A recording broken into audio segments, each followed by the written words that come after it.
Mason McDonald making the first big save of the hockey game.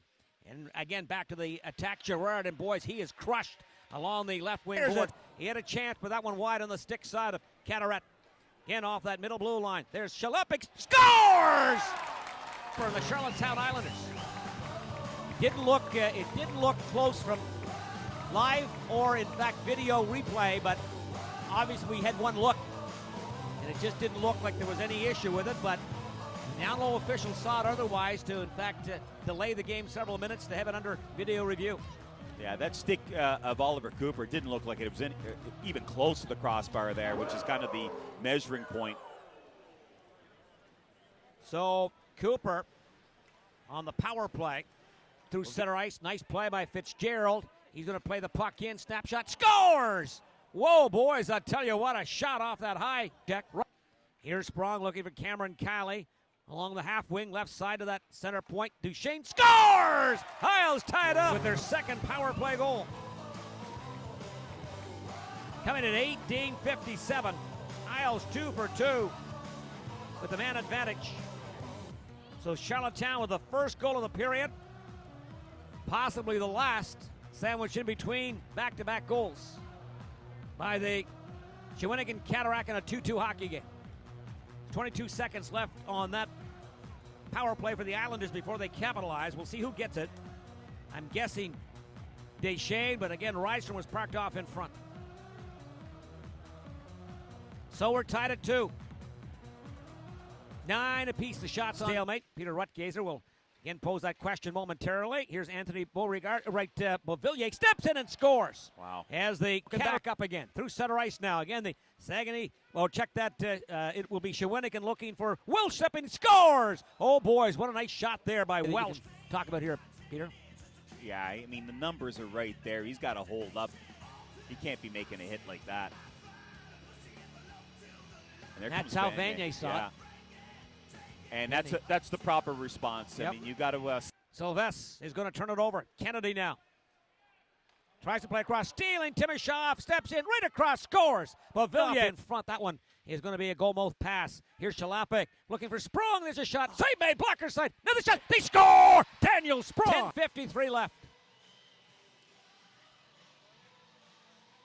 And here's the goal right here, and they just moved that puck around so well, and Sprong. He was setting up on that half wall on the far side. He just got to the net. And 5 forwards out on this power play. No defensemen. And they've been using this concept here for the last little while, going with 5 forwards. And you got some pretty good players on the ice there for Charlottetown. Daniel Sprong with his 3rd point of the game, 9th goal of the season. He's got 23 points in 15 games. He's averaging a point and a half as a Charlottetown Islander. Not a flipper there and kept that puck out. Here it is in front.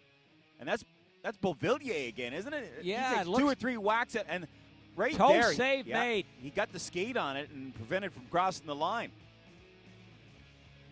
So for the Islanders, Daniel Sprong, his 3rd 3-point game as a Charlottetown Islander. We talked about it being his 7th multi-point game, 2 of them by the 3-point variety. But what a save by McDonald. Broadcast tonight on the radio side. Shorthanded, Beauvillier stepping in across. There's a shot. Save made. 5-hole save made. Rip around the other way. McDonald is Charlottetown, but broken back up again by Danny Moynihan. Pavelchek breaks in. 2-on-1. Shorthanded. Up top, scores. Oh, boys, up. And now we've got some rights being fired by Kennedy.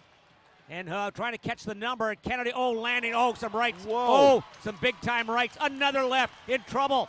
In trouble is the Shawinigan player, LeMay, as he has absorbed 10 or 11 big-time punches. And give LeMay credit for standing up. Luckily that he's got the shield on, or he would. Whoa. I'm counting them now. There's 3, 4. 5 there. A little rabbit punch to the head. 6. He's at 6. 6 solid right ones. Time now for After 60 Minutes with the head coach, Jim Holton. And Jim, you saw one of the best teams in the queue here in Shawinigan. Just your thoughts on some of the problems they posed for you tonight.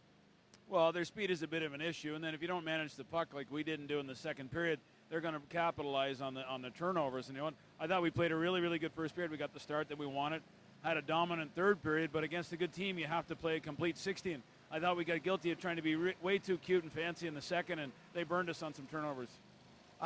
Let's talk about that third period of play. Late in the second, Vanier responds to that hit on Will Thompson. How much did that spark your team in the third? Well, I think just that and the chance to refocus in the third. And we talked about just being the team that we can be. Let's play our game. Let's be aggressive. Let's be simplified. You know, when we play a simple, structured game, we're a very good team. When we get off that song sheet, we're not so good. But I thought we got back on track, and it's a great building point for the weekend. A good measuring stick for your hockey team when you play a team like this? Yeah, it was. If anything, I walk out. It definitely wasn't a 7-3 game. The complexion of the game was not that, and I think we proved a point, probably most importantly to ourselves rather than anyone else, that is when we're on course there and when we're on the same system and the same page, we can play with anybody in the league. So I walked out with a lot more positives tonight than negatives. And the power play comes up pretty big for you. I mean, they scored some goals, created some chances, and we've seen this before. 5 forwards on a power play, not very often. You must be happy with the way they are distributing the puck and getting chances in that man advantage. Well, absolutely. I thought the special teams were really good tonight. The PK did a good job against the top-notch power play, and our power play was I think 3 for 6, but they were a weapon tonight. And we'll give them the shorthanded goal because that's a situation where at that point you're down a couple, you've got to go for it and take the extra chance. But I really like they have a killer instinct on that unit right now. They have a lot of confidence. They're moving the puck quickly and crisply, and as a result, they're getting a ton of chances. And once again, Mason McDonald, he was the star of the week last week in the queue. Another brilliant performance from your goaltender. Yeah, he was very good. He's in his own right now. And again, in order to compete against top-notch teams, you got to have good goaltending. I thought he did a good job when we kind of got back into it. He made a couple big saves to keep the score close enough that we could put a push on. Okay, Jim, thanks for this, and best of luck in Cape Breton on the weekend. Thanks very much. Okay, that is the head coach, Jim Holton, and that was after 60 minutes.